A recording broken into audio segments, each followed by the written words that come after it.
Welcome in, guys, for another episode of the Dynasty Gambit. Today, we are talking roster deconstruction again. So this is our part two for our roster deconstruction episode, where we go over some rosters, break them down, and let them know how this time they can gear up for championship run. So let's get into it, guys.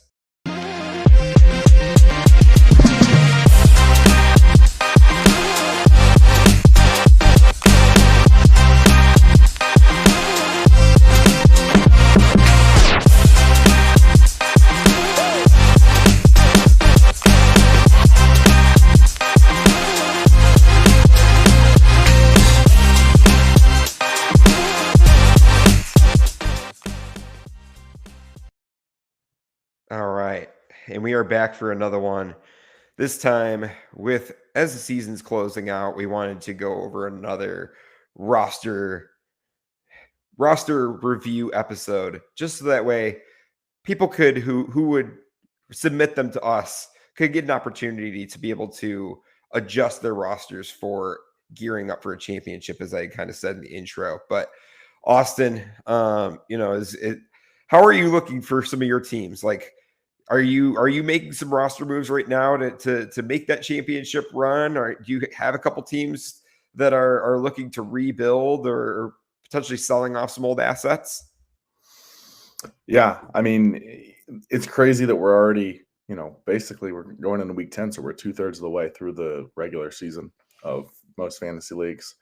And this is kind of where is the spot in the season where I'm kind of looking at, I want to either have a top 3 or 4 team, or I want to be going for the number 1 pick. So it's those teams where you're right around 500 and you really have to make some decisions. And that's what I think we're going to work with today. We have all 3 of the rosters we're going to review, I believe, are 5 and 4. So right in that middle spot where you're trying to figure out, okay, do I have what it takes to make a run? And if so, what do I need to do in order to do it? And so I'm excited to get into it and give some people some advice.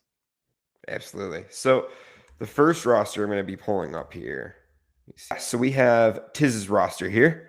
So Tiz had submitted this to us. He is currently 5 and 4, as you can see on Dynasty Daddy there. And when we look over the roster, we can kind of look and see, as we talked about before, where Dynasty Daddy breaks it down and gives their own ranks. But we really need to be careful with the given rank that Dynasty Daddy provides, because it does do it based off of volume rather than any actual quantity. So what are your thoughts when you look into this roster, Austin? Yeah, so I really like the wide receivers. I think that, Puka and CeeDee Lamb are obviously a great 1-2 punch. Michael Pittman's, having a major breakout season. He's 28 years old, but really the last 3 or 4 years he's dealt with a lot of injuries, and it looks like he is potentially joining a solid second tier, kind of a high-end wide receiver to potentially low-end wide receiver 1 if he can keep this up. So that's solid 3. Quentin Johnston has been pretty good this year. And so I think the wide receivers are in a good spot. Obviously the tight ends are incredible, because Brock Bowers is the number 1 or 2 tight end, depending on your rankings. And then obviously Rodney Gadsden's been an incredible breakout. The quarterbacks perfectly fine with. Patrick Mahomes is a good one. And then between Darnold and Geno Smith, you should be okay. I think right now Darnold playing really well, so he's probably an every week starter for you. Probably went into the season thinking he was going to rotate between them. But so yeah, I like the running back, the tight end, and the quarterback. The wide receiver, the tight end, and the quarterback. The running back is where there's a little bit of uncertainty. Obviously, Christian McCaffrey is a great 1, but not a huge long-term play. And then there's a lot of unknowns behind that. Tajay Spears is a solid player, but he doesn't have a full-time role, and he's in a really bad offense. Then you have Minnesota running backs, and that looks like it's going to be kind of a nightmare to know who to play in that, and they may neither one be worth it now that they're playing together. Although Mason was really solid when Jones was out, I think they both. Alvin Kamara is having a rougher season this year. Yeah, So the question is, does he have a team that's good enough to win? You're 5-4. But I was looking at the standings, and you look at where everybody's ranked, and he is only one game out of second place. So he's only one game out of a bye. I think there's one 7-2 team and one 6-3 team, or Yeah. 2 6-3 teams. So he's in fourth place, but only one game back from potentially the second seed. And to me, when you're looking at odds to win the championship, one of the biggest things I'm looking at is, do you have a chance to get a bye? Because you have so much greater chance to get, you only have to win 2 games versus winning 3, assuming a standard format of a 16 playoff. And so you really want to see, do I have a chance to get the bye? Because that first round matchup is such an opportunity to trip up. If you can avoid that and just only have to win 2 games, your odds increase significantly. So I like that he's only one game out. They have him ranked, Dynasty Daddy has him ranked as the number 1 starting lineup, which is also a very good sign. So I would say this is a contender. This is a team that I think can win a championship. The depth is not super great. So if he got a couple injuries, I would be a little worried. Not much draft cap to play with as well. Yeah, and then yes, I believe he traded Michael Pittman, or got Michael Pittman for a 27 first and third. Yeah. So very limited depleted flexibility because he doesn't have any 26 or 27 picks. And that's something that would concern me a little bit. So it's hard to buy things with this team because you don't have the 26 or 27 picks, and it's very risky to start delving into all your 28 picks now too. Plus, I don't think you get good value for 28 picks right now because people don't really want them. People don't value 28 first the same as they do just a random first. So you need to be having to package players as well. So yes. It's not really advantageous to do that either. Yeah.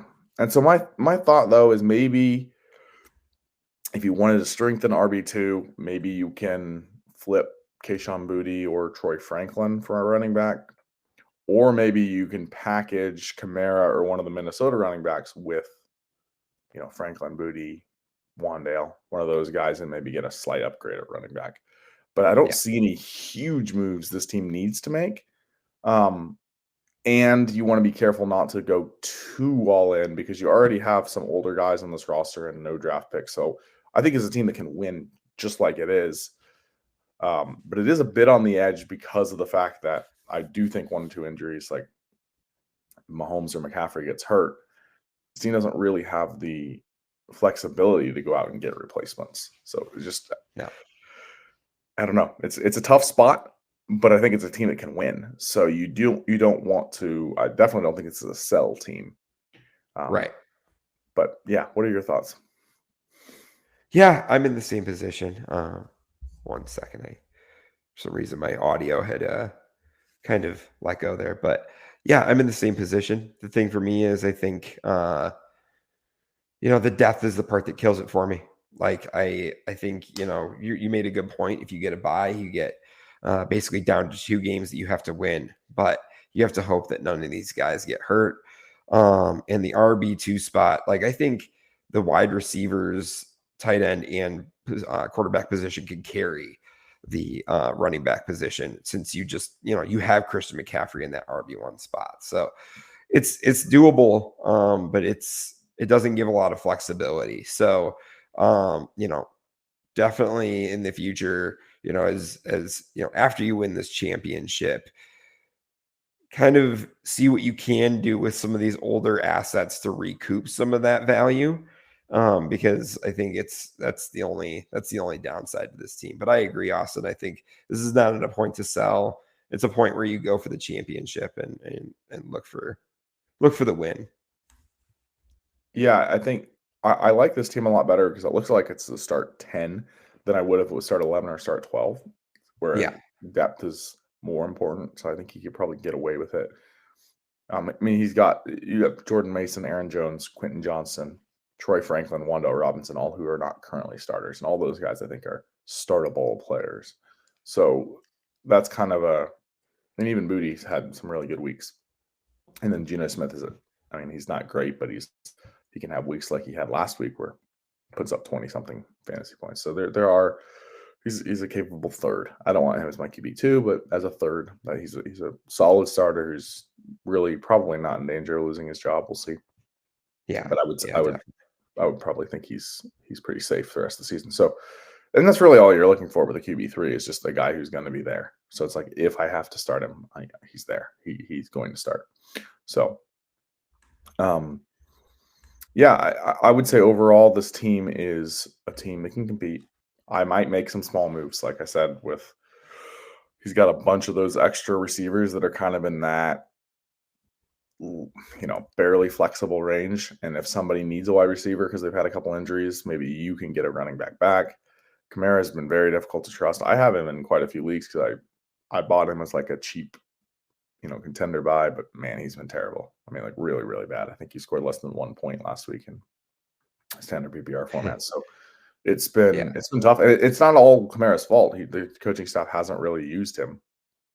And it's kind of been odd. It really has the way it's not like they're have a massive excess of playmakers on that team. But we'll see now with the switch to Shuck and with Shaheed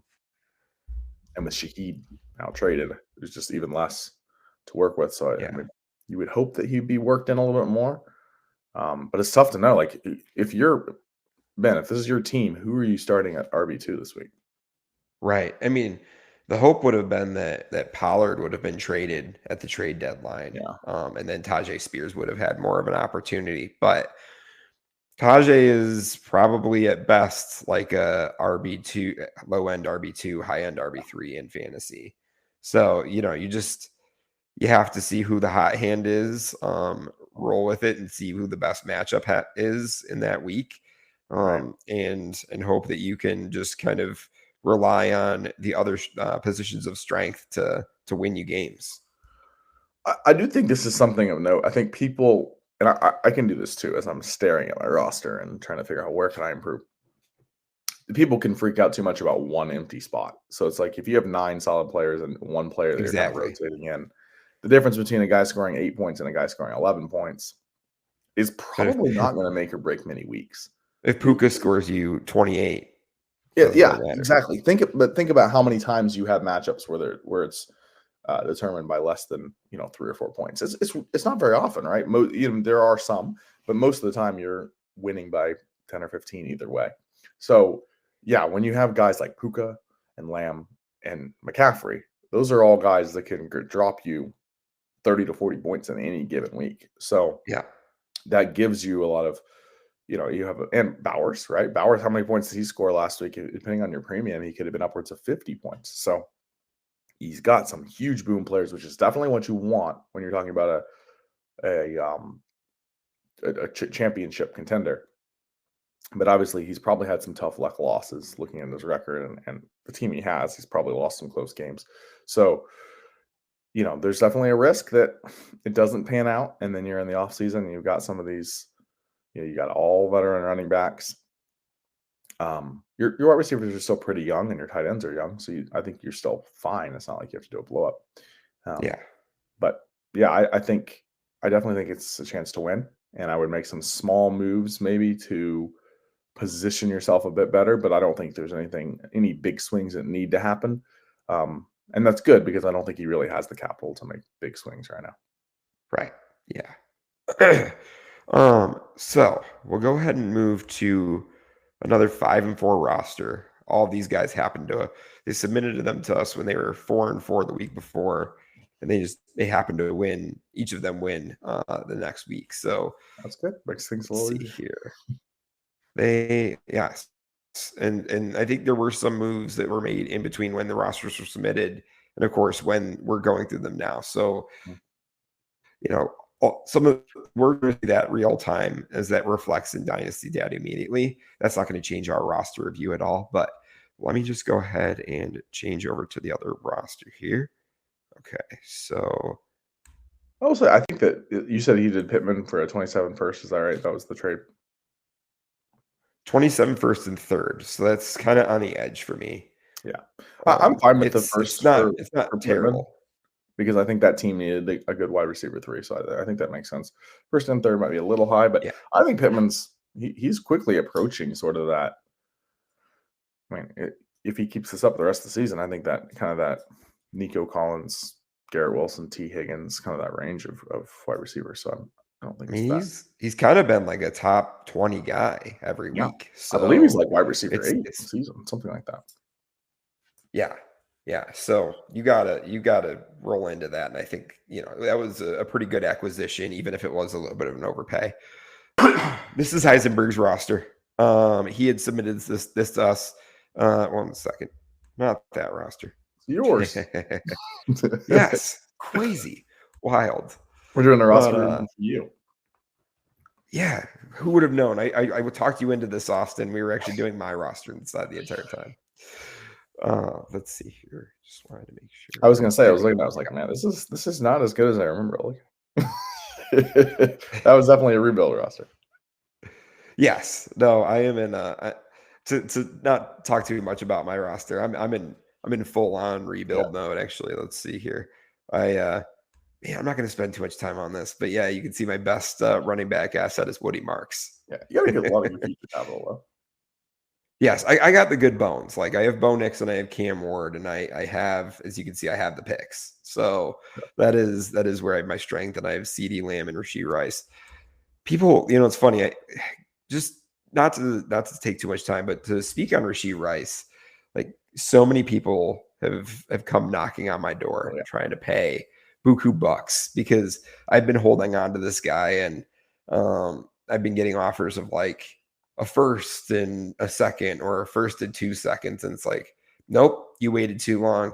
It's over. He's performing like a top 5 wide receiver at this point. At least 2 firsts for me. Yeah. Yeah. So Heisenberg submitted this roster. As you can see, really where his strength lies is in his running backs, right? He's got, and actually that's when we were talking about, the lack of flexibility with Tiz's roster. I think what I see more so with this roster is more flexibility, right? He's got some room to play with. He's actually got 3 starters at the quarterback position that he could possibly move. I mean, we've talked about before when you have a super flex roster, which this is, I can't exactly remember the start on this specific league, but it is a super flex league. You can play around with, only having 2 quarterbacks and plugging in a, flex position in that super flex spot. So, where, like I said, where I see the strength is in the running backs, the Christian McCaffrey, Saquon, Josh Jacobs. I mean, even you have, starters in Jalen Warren and right now Rashad White for the foreseeable future until Bucky comes back. Yeah. And then, Omarion Hampton, the news is that, we're not expecting him back until like after week 12. So right now, Kamani Vidal is the starter, but Omarion Hampton could come back for a playoff run for Heiss and make this thing really interesting. Now, when I look at the wide receiver position, he's also got massive strength, right? He's got JSN and Justin Jefferson, 2 top 5 wide receivers when they are performing well, which we know JSN is right now. And Justin Jefferson, it's just any given week with him. He can be the number 1 wide receiver when he wants to be. Devonta Smith is your wide receiver 3. Feel really good about that, especially right now with the whole situation with AJ Brown. And got Jayden Reed on injury coming back. Christian Watson, he's also back. So and even Jalen Nolan and Tez Johnson. So I feel good about the wide receiver room, even though it does have that wide receiver rank 5. It's a very strong wide receiver room. And then as far as the quarterbacks go, he's got Baker Mayfield and Sam Darnold as his 2 starters, with Tua as his quarterback 3. I kind of view Tua the same level that I do as we did with Geno Smith. They're not, I don't feel great about it, but they're plug and play when you need them to. Yep. But Baker and Sam Darnold also having really good seasons this year.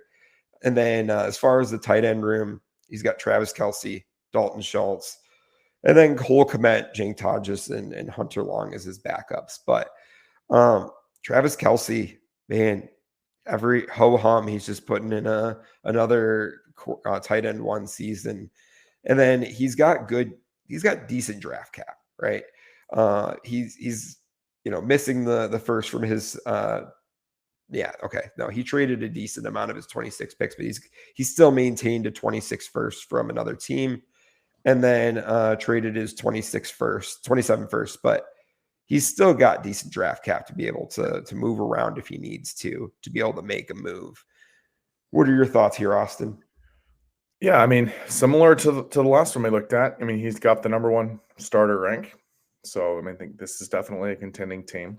He's got a 26 first to work with, and I probably would be looking to see where I could, move it to upgrade, because it is a first, but it is the first place of the team or it is a first of the team that's in first place, which in some ways I think is a very useful tool, because it has, it's listed as first.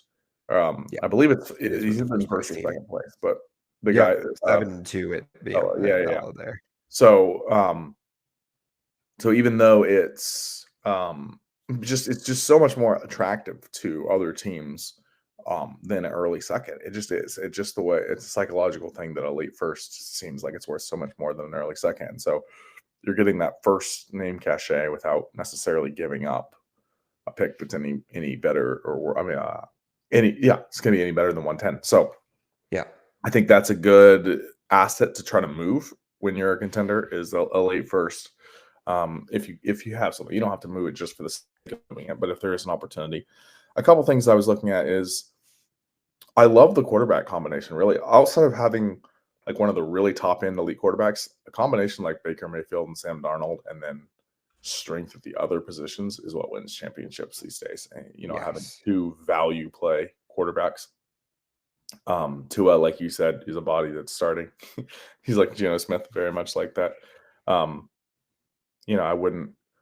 I honestly, I see some roster cloggers on here. Like Tyler Lockett had a couple catches last night, but Lockett, Tyler Johnson, even Josh Palmer, Hunter Long, I would cut those guys and get some more backup quarterbacks. I was looking at the waivers in this league. There's a lot of backup quarterbacks available, so that just gives you some more.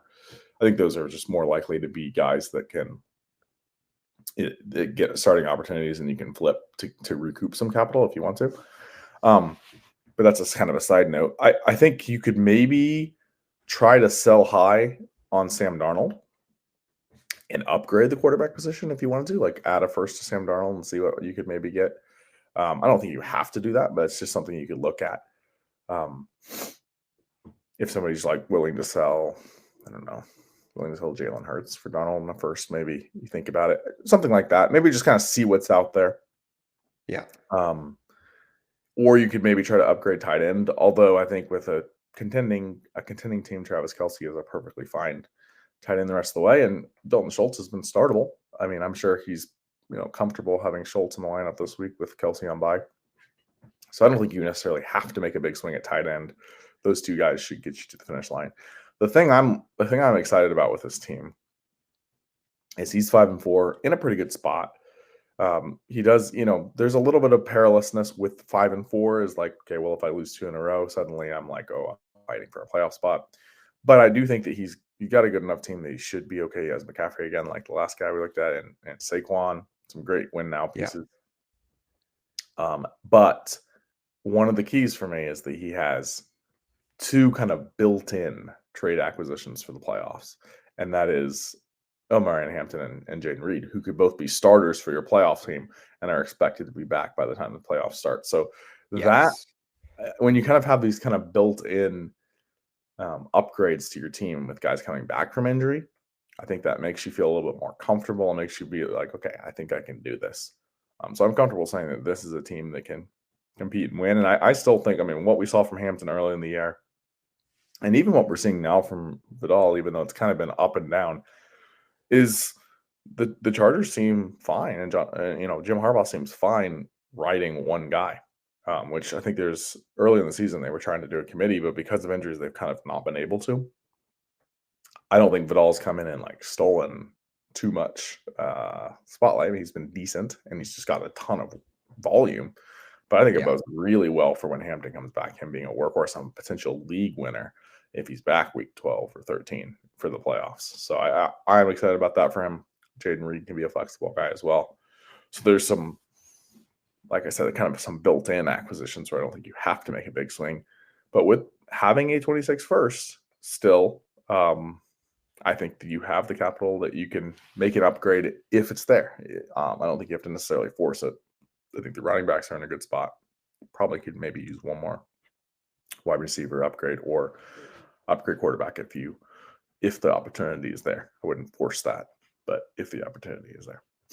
Yeah. And like you said in the past, right? Like we've talked about, the wide receiver roster cloggers are really more so what you want to get rid of, but keeping potentially some of those backup running backs like Justice Hill, Jerome Ford, things like that, because those guys are much easier to enter into a role if an injury is going to happen, and possibly be featured in a role. So, what were you going to say on that? Yeah, so look at Rachaad White. I mean, I'm sure he was Yeah. thinking of him as a kind of a fringe guy on his roster, and he's probably started him every single week that the Bucky's been out because he's been a smash start. Right, for sure. I mean, that's another possible trade piece as well, right? Like, we still don't even know when Bucky is going to be back. So, could you go to the Bucky owner and say, here's his cuff and a first, and I'll take something larger off of your team? So, Bucky.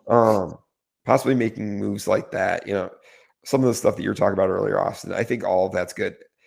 Mm-hmm. Heisenberg, you're probably, you have a shot that, like, if things fall right, you could end up getting the bye, but I'm honestly feeling pretty good about this team, even if you don't get the bye. That, like, the roster is strong enough to really string some wins and work its way to the championship. So, definitely a great roster that I'm feeling here. So, he's got good starting running backs between Gibbs, Jacobs, Kyron. Travion is going to be hopefully hitting a breakout here soon. Wide receivers, he's got Igbuka, Odunze, and Ladd. And then, of course, some decent backups or just guys on his bench in Luther Bird and Alec Pierce has been a decent start in the flex. And then at QB, he's got Caleb Williams, Sam Darnold. Right now, starter and Jacoby Brissett, at least until like week 14 is the expectation for Kyler to be back. And then he's got Jake Ferguson, Terrence Ferguson, Evan Engram. And then he's got a whole slew of picks, mostly in 27 and 28. So what I see with this roster is I think there's a different allocation of assets that if he were to kind of move around, specifically the running backs, he could feed some of these other positions that feel like they could use a little bit more. What I mean by that is I think he's got a decent wide receiver room, but I think if he was to take one of these, like his RB3, right, like Kyron, and move Kyron potentially for, Kyron and something else for a top wide receiver from a rebuilding team, or, like the tight end backup, not feeling great about. Jake Ferguson, feeling pretty strong. But beyond that, Evan Engram had an awful game last night. Terrence Ferguson, still a rookie that hasn't really paved his way in the LA offense. I'm feeling okay about the quarterback room. I think it's good. What are your thoughts with this here, Austin, with Amish? Yeah, don't get me started on Evan Engram. I had a lot of Evan Engram, and he's one of the biggest disappointments of the year. I do not understand why they refuse to use him in Denver, but that's kind of beside the point. So I think it's a good team on paper, but it probably just kind of looking. I kind of looked quickly through some of the other teams in the league. I think this is about the 5th best team in the league. It's got a lot of really good young players. But I think it's a year away, to be honest with you. I don't know that this is a team that can win a championship this year. Yeah. I think it's a team that I wouldn't necessarily sell. I think it's a playoff team. I think it's a team that if things break right, can win, right? Obviously, we see this happen every year, that teams that kind of sneak into the playoffs or 4 or 5 seeds end up winning the championship. So I wouldn't necessarily blow it up because I think you're already young enough. I mean, you're already in a position where you look at your running backs. I mean, your wide receivers like Buka, Odunze, Ladd, Luther Burden. Like those are good future assets. I was going to say, and they're producing. Something to pay attention to that average age on the left there, right? So he's a whole year younger than Heiss. And it Yeah. makes a difference because what was I going to say for Tiz? Tiz was at 25.9. So this is the youngest team that we're covering. Well, right yeah, and it's kind of inflated because he's got Jacoby Brissett, Andy Dalton on the roster. So it's like those guys are adding up the age. Both the running backs and wide receivers are at average age of 24. And then even as quarterbacks, even though average age is 28, it's dragged up by a couple of guys that are much older. Caleb Williams is a solid young starter, and Sam Darnold is still 26. He's still got plenty of good years left. So I think this is a good team going forward into the future. And so to me, it's like I wouldn't look to go all in here. I would keep both of your 27 firsts. I think you're in a spot where you don't have to sell. You can kind of sit where you are, and this would be my advice. I would sit where I am, and be very well set up for next year. And if you win a championship this year, that's icing on the cake. I would not try to blow this up and go all in. Yeah. I would try to sit where I am, start my players, try to win a championship. But I'm not sure I would make any huge moves with this team. I think it's in a spot where you don't want to mess with it too much. I wouldn't mind, like you said, selling a Kyren or Josh Jacobs and getting another young wide receiver if you can do that. Yeah, that was my other thought was, do you sell high on a player? Well, it's not even high, but do you avoid selling lower on a player like Kyren? You're trying to get a first plus or get, like you said, a young wide receiver on the team.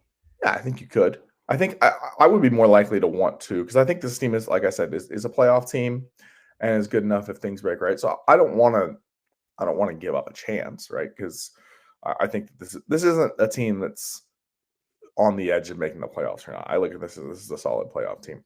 So, if things go bad in the next couple weeks and you still have time before the deadline, maybe you do some of that stuff and be like, all right, I'm going to trade Jacobs and Williams and get what I can and try to, really, push in for next year. But I think that where you're at right now, you want to keep those guys if you're still trying to, thread the needle and maybe win it this year. But I just think that a lot of times people in this position are going to be like, all right, I'm ready to go. And then you trade away, both of those 27 firsts, and you trade away Rome or Buka and get an older, you try to get Christian McCaffrey added to this team or something. You kind of overplay it. You still end up finishing third, and now you've kind of depleted some of the value and the flexibility of your roster. So that to me is why I like that this has the bones of being a dynasty team, like a team that can win multiple championships. So I wouldn't sacrifice that to push all in this year when I think you do have good enough pieces that if things break exactly right for you in the playoffs, or you get Buka has some huge games, or Gibbs has some huge games, or Caleb Williams takes that next step, that suddenly you are finding yourself on a little run, week 15, 16, 17, and you win a championship. Now, if you win a championship this year and you have all these young assets going into next year and 227 firsts, you're going to be in a very good spot. So that's my thought. Yeah, no, I'm kind of in the same thought process on that, Austin. I think it's, it's a good team. Don't get me wrong, but in regards to all the playoff teams, it's a little bit more of a middling playoff team, right? Yeah. Because you look at some of these other rosters. I mean, you've got some 7-2 teams, the 8-1 team, and I believe there's another 8-1 team above there they're going to lock up the bye. So this is likely probably it's not a bye team. 4th at best, 5th seed, 6th seed. I mean, he could make some noise, but at the end of the day, does that equate to a fantasy football championship? Probably not. And then you do have to look to the future.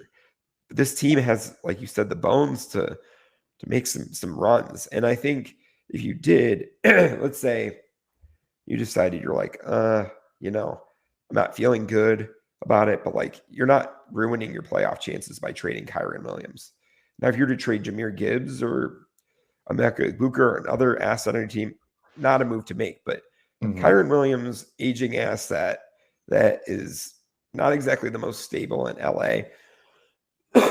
you trade him for a first or, again, another asset that we were talking about, young wide receiver, you're only building for your future and continuing to build that dynasty. Because I do think he does want to shore up at least a little bit of the quarterback room, wide receiver room. I think is going to continue building. Tight end room probably needs just a little bit of help in the future, but he's got the assets to be able to do that. He's got the picks and he can move around some of these assets to do that. So I'm kind of in the same position. I think Amish has built himself a good team. It might just not be the year to push. Yeah. And he's got some pretty good roster construction. I'm assuming Nick Nash, Luke Lachey, Thomas Fedone are on a taxi squad, just based on looking at how the roster is set up. But I like that there's not really any clear, assuming Nash is on a taxi squad, there aren't really any clear roster Clark wide receivers. There's a lot of good backup running backs. There's some good backup quarterbacks. So I like how this team is built. I think he's doing a lot of things right. I think that, the running backs are in a very good position both now and in the future. He's got some great top end wide receivers. His tight end position is decent. I mean, Ferguson's been a very solid starter. And then the quarterback position, Jacoby Brissett has become a solid quarterback 3. I wouldn't mind. I mean, I think that there might be a window here if another quarterback or two gets hurt that you can, and Jacoby keeps playing like he is, maybe you can get a second for him. I think that it could happen. It happened last year down the stretch. I traded Joe Flacco for a second to a desperate team, Mac Jones for a second to a desperate team. So that kind of thing does happen when teams get desperate right before the playoffs. So look for an opportunity maybe to do that. Yeah.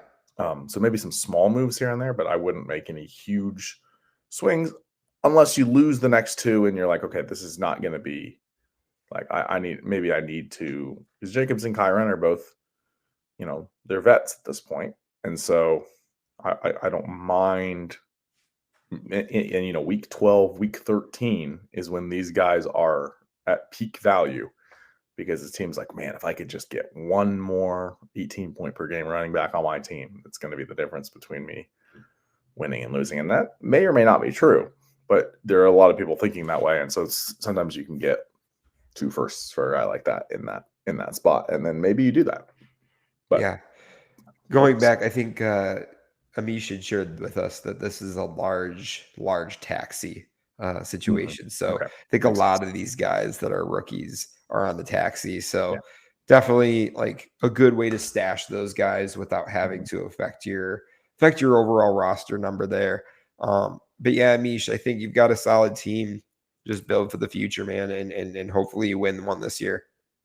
Yeah. So Austin, as we're closing out here, I think looking at the playoffs, looking to make those differences. What's your one takeaway for, like, if you were for any takeaways from this episode? What's your number one for teams looking to make the playoffs, or maybe looking to retool a little bit that you can give from this episode?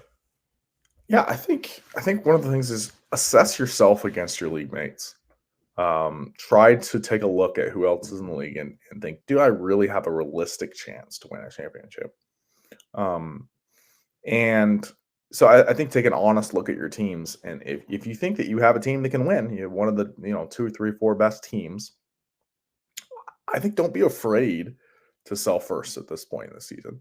I would hesitate to trade 27 or 28 firsts unless it's a slam dunk deal. But when at this point you have a pretty good idea that your 26 first is going to be late. Let's say you're 7-2 or you're 8-1, and you want just a little nose up on some of your opponents. Go ahead and trade that first. And I think there's a lot of rebuilders that are willing to take any first, and they'll be rooting against you in the playoffs and hope that you fizzle out so that the pick ends up being 7 or 8. But I think it's fine to make the move at this point. This is when you're looking to trade that first. And then you're here to hear first, guys. The guy who says don't trade your first at all finally is saying to trade your first. Yeah, this is the spot. I mean, this is the time of year where it's like you start to know where your weaknesses are. Some leagues are coming up on a trade deadline in a week or 2. I think this is the spot where it's like, okay, I know whether you should, like, if you're taking a good assessment of your team, I know whether I'm a contender or rebuilder. Because even like teams like this, even these in-between teams that we looked at today, you can kind of get a feel of which ones have a legitimate chance to win a championship. So take honest assessments of your team and figure out what you want to do. And if you honestly think that you might be a year away, make some small moves on the margins. Like look at a guy like, it's tough to trade them right now when they're playing well, but like Joe Flacco, he is playing lights out right now. But realistically, what does that asset look like next year? He probably is a backup quarterback where he's retired, right? So Yeah. somebody wants to give you a second for him, go ahead and take that and stash that value, unless you feel like Flacco's a guy that I'm going to need for a championship run. So just there's going to be some overpays, right? Because teams are going to be like jockeying for position. So don't be afraid to take advantage of that, even if you think you're a contender. There's opportunities for people. Somebody comes to you and you're a contender. Somebody offers you 3 firsts for Christian McCaffrey. Take that and then turn those firsts into other things that are going to help you, right? Because if somebody's going to overpay, I know it's hard to trade Christian McCaffrey right now, but he's not worth 3 firsts. So you can take those 3 firsts and you can buy 1 to 2 players that add up to more production than Christian McCaffrey. So I think there's just all kinds of opportunities, because this is a time of year where people are really willing to make trades more than really any other time of the year. So just be looking for value, take honest assessments of your team, and hopefully be able to make a championship run. Yeah. I think if you've held on to any of your assets and you're like a rebuilding or retooling team, like this is the time that you want to go reach out to those contenders, because they are hungry right now for a championship. Yeah. So I gotta go assess some of my rosters and make some moves here. But Austin, I think that's all great insight. I think, we're planning on doing some more of these, of course, probably after the season is done. Really, There's really no point in doing during the playoffs, but kind of look to see how we can build for the future once we get to the off season. Yeah. And then as far as like where we're going with the show, like guys, we've been really doing well with some of the mock drafts. The roster review, like our mock drafts have been some of the highest trafficked episodes we've had. And so like people really enjoy that. We're probably, I think we had planned on doing possibly like more of a startup review at some point here soon. Mm-hmm. A trade show again, as we've talked about in the past.